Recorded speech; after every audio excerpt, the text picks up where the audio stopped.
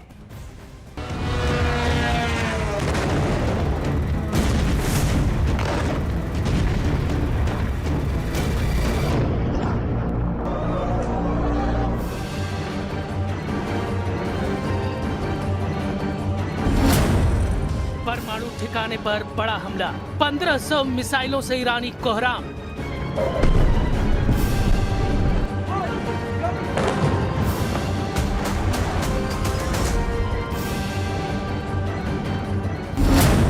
तीसरे दिन में ईरान युद्ध अब ऐसे दौर में पहुंच चुका है जहां ईरान अब मरने और मारने पर पूरी तरह से उतारू हो चुका है।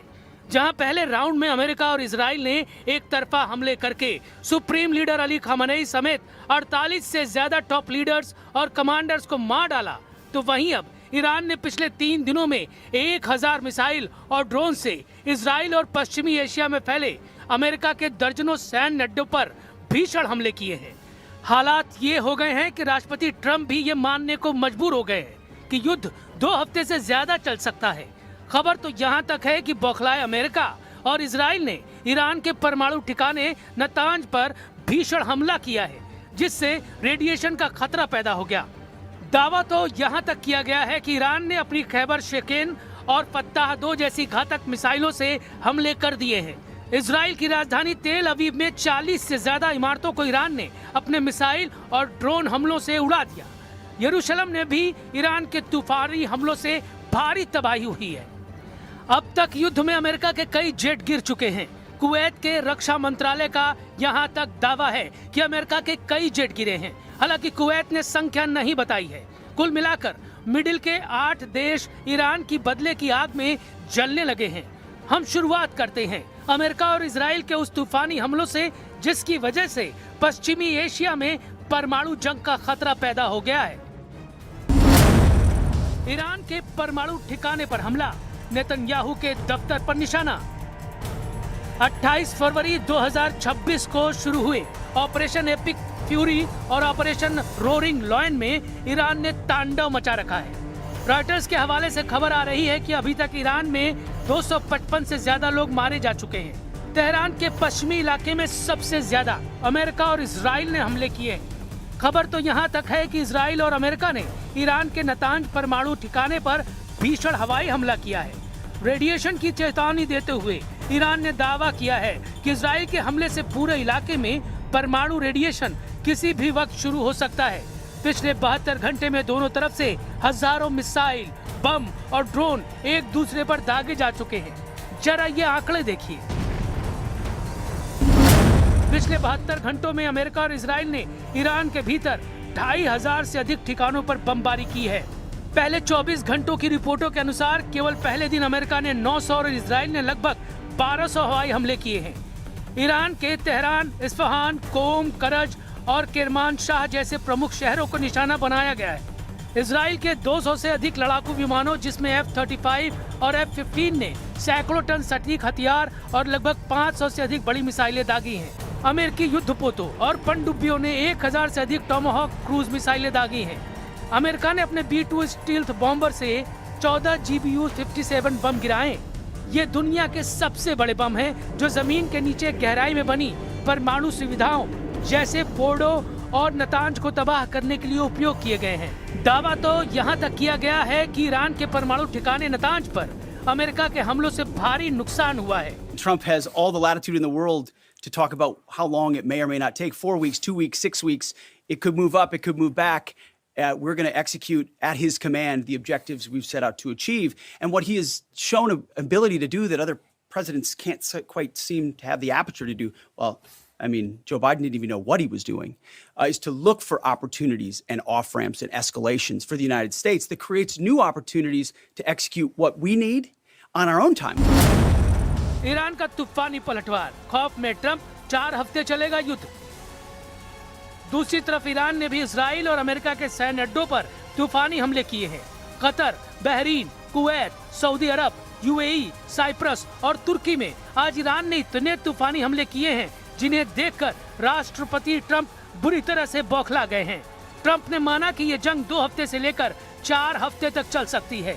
हैरानी की बात तो ये है कि जिस ईरान को पहले राउंड के हमलों में हराने का दावा कर रहे थे, वो अब लंबे युद्ध का अनुमान लगाने लगे हैं।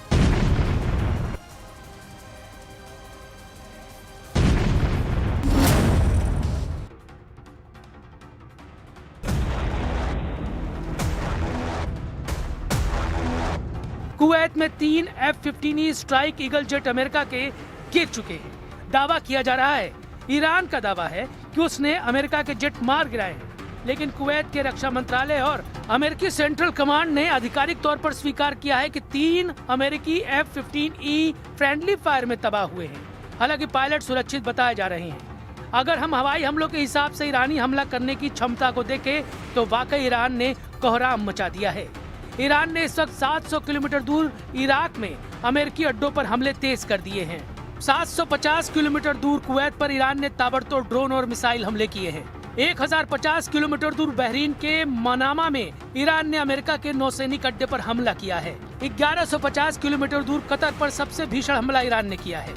यहाँ पश्चिमी एशिया में अमेरिका का सबसे बड़ा सैन्य अड्डे को ईरान ने तबाह कर दिया है।